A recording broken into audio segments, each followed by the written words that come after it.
Today marking exactly 3 months since a SUNY Oneonta student and a fraternity pledge died after he was found wandering in the cold back in January. Police say they still find Tyler Lopresti Castro's death suspicious. News 10's Michaela Singleton now sharing the latest update from investigators and Tyler's family.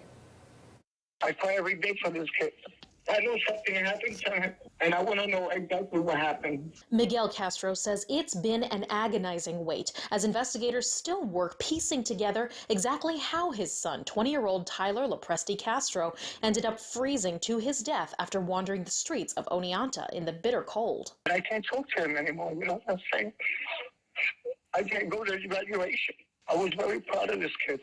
We just miss him. And the more that it drags, it's more stressful to the family. Tyler, a sophomore at SUNY Oneonta, was on his way to a fraternity party the night before he died on January 27th. His family says he's been trying to join Zeta Beta Tau. That night, it was -6 degrees and windy. Still, Oneonta police say by tracking Tyler's cell phone, it looks like he walked without a jacket across Interstate 88 until he came to fall at a public transit garage, somewhere he had no reason to be. I'm not convinced.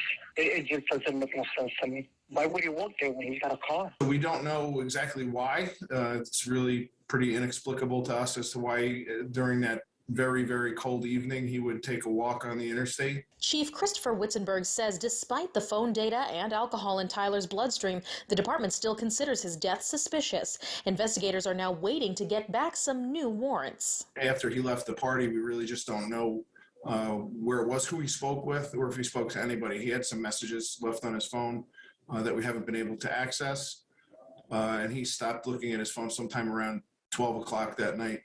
Miguel says his son wanted to be an accountant. He was good with numbers, good with sports, and knew what he wanted out of life. If he can't have it, his family is at least determined if anyone else is involved, Tyler gets justice. I'm not going to rest until I find out what happened to my son. Reporting in Albany, Michaela Singleton, News 10 ABC.